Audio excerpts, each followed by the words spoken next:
Alright, welcome to MostlyVARsenal. Yeah, you heard it right. That's what we're talking about tonight, surprise, surprise. So without further ado, we're going to get into it. Before we do though, if you like the video, don't forget to like it.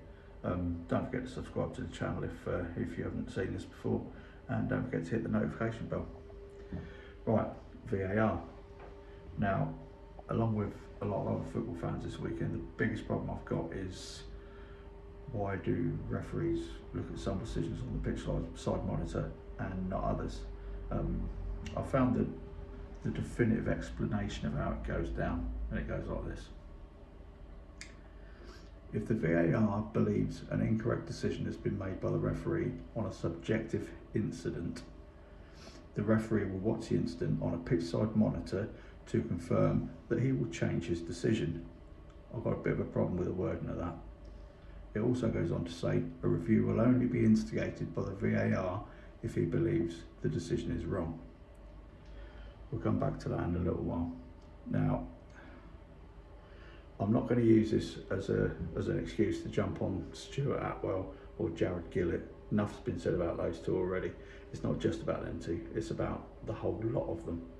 When you look at the Euros, VAR was used in the correct way, the refereeing was of a really high standard, and there weren't really any major issues. But we find ourselves at the moment, VAR and refereeing is becoming bigger than the game itself. It's all we're talking about, especially at the moment, especially as Arsenal fans. But there's always that, your team scores a goal and you're sat there waiting because you know it's going to be looked at and there's a chance the goal's going to be disallowed, or the late flagging of an offside. The refereeing is of such a low standard in the Premier League. Now, I don't want to be elitist here and make it just about the Premier League, but it has to be because that's where VAR is used at the moment.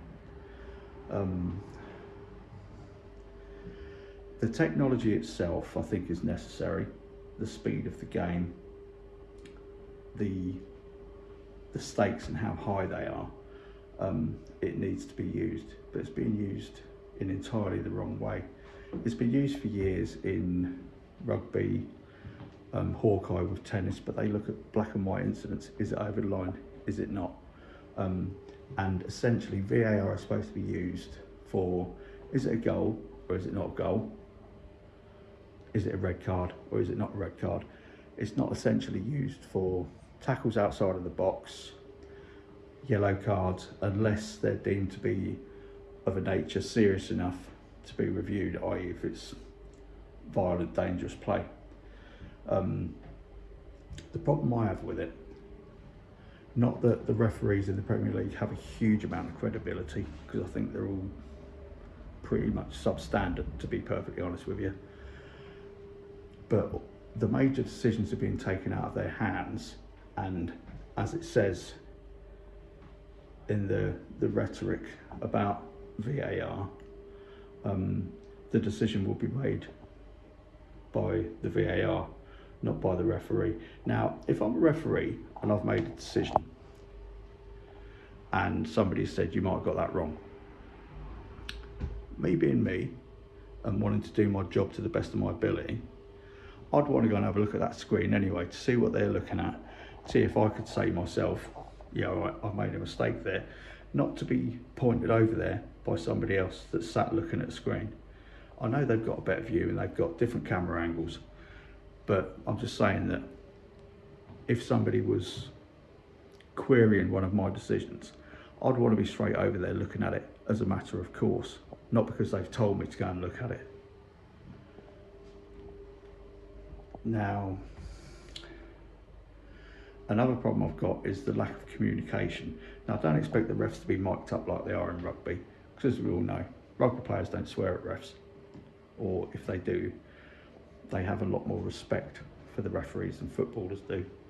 And football's supposed to be the sort of game that we want to take our kids to, that we want to sit down and watch the game with our kids. Now, I played football for enough years to know that footballers do not speak nicely to referees, and there's a lot of language, and it's not ideal when you're bringing kids into the mix. But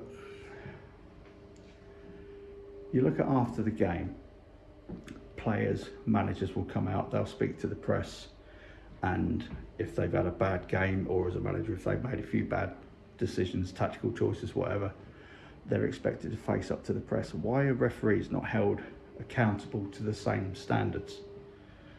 Because, like I said a little while ago, they're actually becoming bigger than the game at the moment due to the ineptitude of their decision making. And to be honest, I use the word ineptitude. You've got to ask yourself, is it ineptitude? Because, and it's not just Arsenal fans that are feeling this, it's not just happening to us. It's happening to so many different clubs. So many different fans are having the same conversation. And you've got to ask yourself, is it ineptitude?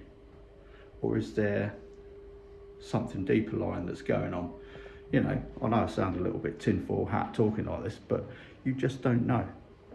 You just don't know.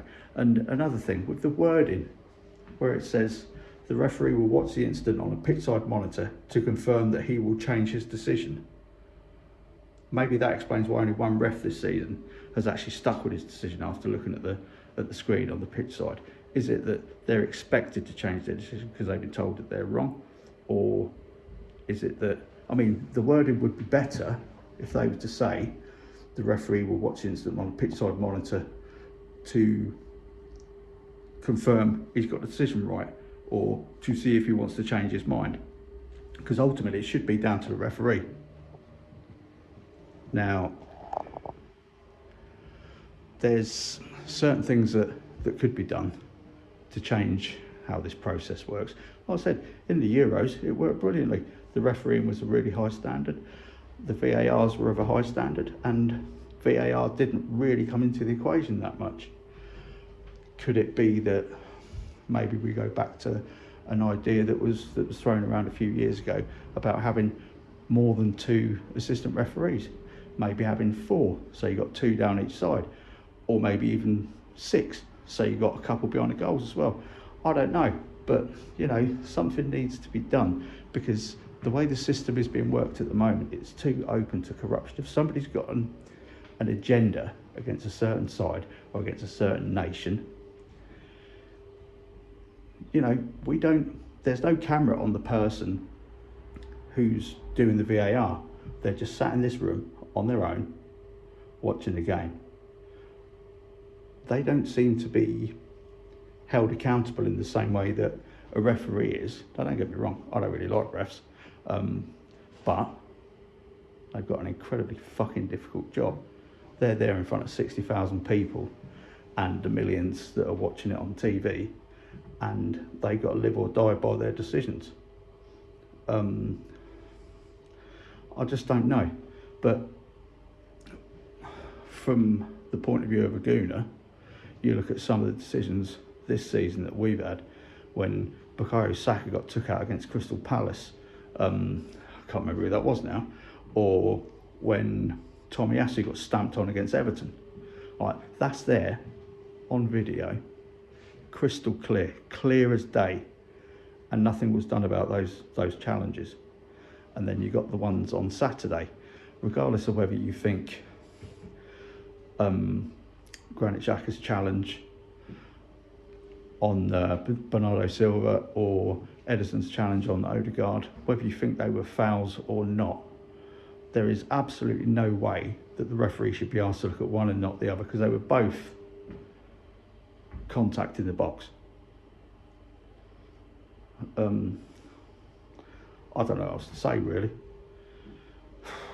Let us know what your thoughts are. It's very perplexing, it's very concerning, and like I say, I'm more concerned about the fact that most of the emphasis at the moment is not on what was, for the neutral, a really, really good game between Arsenal and Man City. It's all about VAR and the refereeing decisions. And here I am wandering around my hotel room talking about it again. So maybe I'm as much of the problem. I don't know. But like I say, let us know what your thoughts are, and don't forget to like the video, subscribe to the channel, and hit the notification bell. It would be very, very, very, very helpful. All right, Till next time, be good.